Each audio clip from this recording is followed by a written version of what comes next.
Señor mío y Dios mío, creo firmemente que estás aquí, que me ves, que me oyes. Te adoro con profunda reverencia. Te pido perdón de mis pecados y gracia para hacer con fruto este rato de oración. Madre mía Inmaculada, San José mi Padre y Señor, Ángel de mi guarda, interceded por mí. Hoy Jesús en el Evangelio nos hace una comparación. Dice que el reino de los cielos es semejante a un grano de mostaza que un hombre tomó y sembró en su campo, y que de todas las semillas es la más pequeña, pero cuando ha crecido es la mayor de las hortalizas y se hace árbol, de modo que las aves del cielo vienen y anidan en sus ramas. Jesús nos quiere enseñar que este es el modo de actuar de Dios, de lo más pequeño a lo más grande. Así ha sido siempre. Dios tiende a obrar calladamente, casi clandestinamente, no atrayendo la atención sobre sí mismo. San Agustín usa la comparación del pueblo de Dios en la historia con el arca de Noé.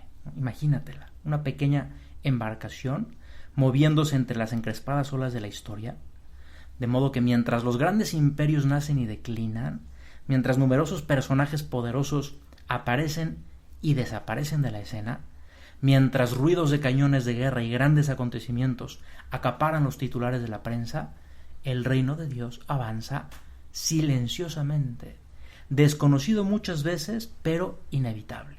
Es la historia de la salvación.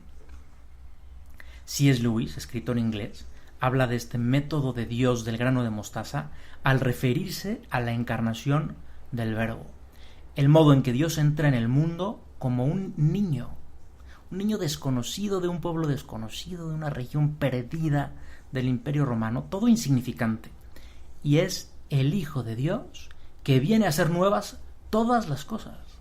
Es una manera de decir del modo como Dios redime el mundo. Fíjate cómo Dios, al que esperaban una llegada triunfal, entró al mundo en la sencillez, en el vientre primero y luego en los brazos de una doncella, de una mujer adolescente, de María.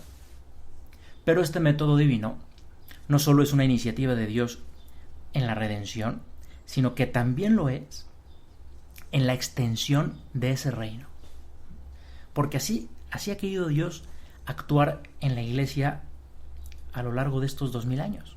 Fíjate cómo se ha establecido el cristianismo, primero en Europa y luego en el resto del mundo. Bueno, pues San Pablo comienza a hacer unos viajes y lleva el anuncio del Evangelio desde Asia, donde comenzó, hasta Grecia, primer punto de Europa.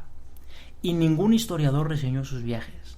San Pablo era un ciudadano anónimo, nadie le dio importancia a sus viajes, pero propiciaron la expansión del cristianismo por Europa y después por el resto del mundo.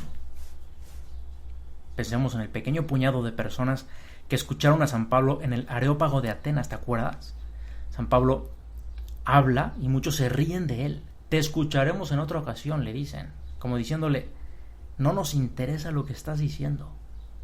Pero solo unos poquitos le dijeron, queremos escucharte otra vez. Y esos pocos fueron los primeros que llevaron la fe a Europa.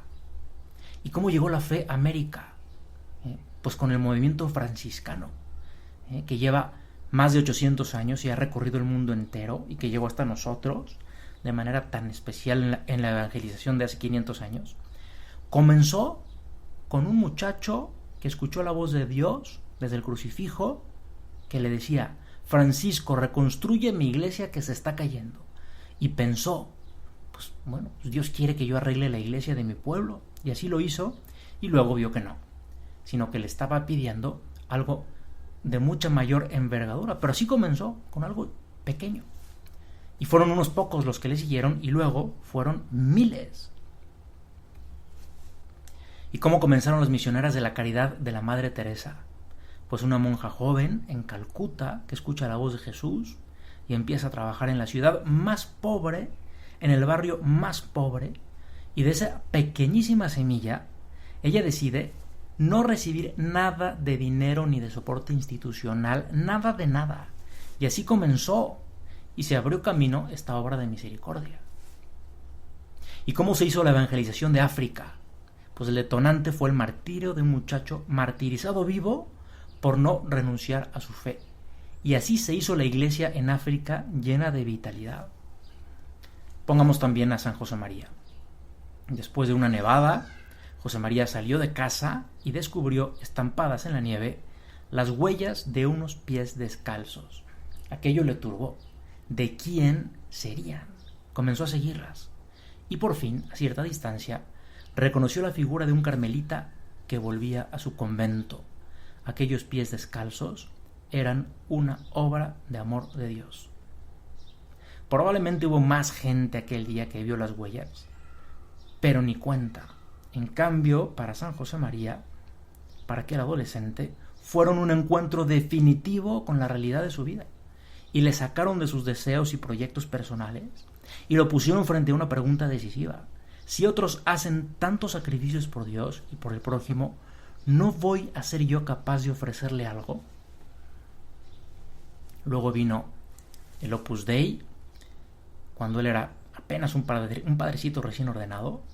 ¿Y recuerdas el recuento que hacía al comenzar? Tenía yo, decía, 26 años, la gracia de Dios y buen humor, y nada más, nada más. Pues este es el sistema que tiene Dios de comenzar, de un modo pequeño. Es el método del grano de mostaza.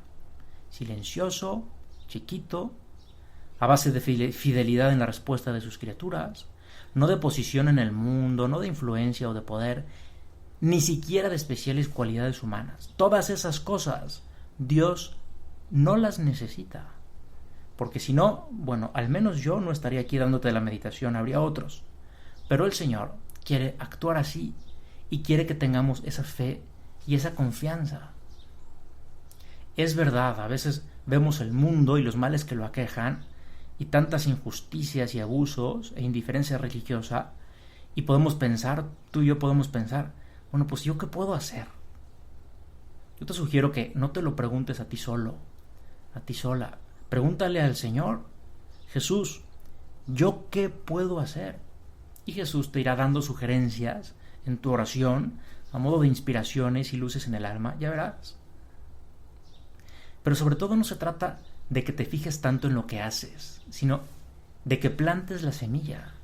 Que no te importa si lo que haces luce o no luce, porque si lo haces por Dios, Él hará su iglesia con esa pequeña semilla. Te cuento una última anécdota. Don Pedro Casiaro, el sacerdote que también siendo muy joven trajo el Opus Dei a México en el año de 1949, bueno, cuando él apenas se hizo de la obra, siendo un muchacho joven, comenzó la guerra civil y se quedó con su familia en Alicante y perdió todo contacto de noticias con los de la obra que estaban del otro lado. Solo se enteraba de noticias dramáticas, de muertes, de sacerdotes, persecuciones, y don Pedro empezó a temer por la vida de San José María al no recibir ninguna noticia suya.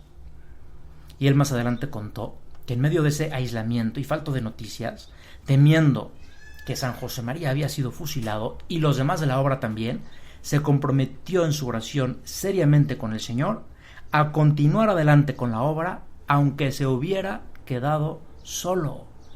Tenía 21 años, se había hecho del Opus Dei apenas 8 meses antes. Pues es bonito esta manera de reaccionar, pero sobre todo es una manifestación de fe y de meterse en el plan de Dios. El grano de mostaza. Tengo 21 años, quizá me he quedado solo en esta empresa sobrenatural, pero me determino a seguir adelante, porque es de Dios. 2 meses después recibió una postal de que, bueno, ni San José María ni algunos de los primeros habían muerto, y esto pues le animó muchísimo. Supo que no estaba solo. Esto es una gran verdad, que nunca estamos solos. Pues vamos a terminar acudiendo a la Virgen, quizá con esta seguridad.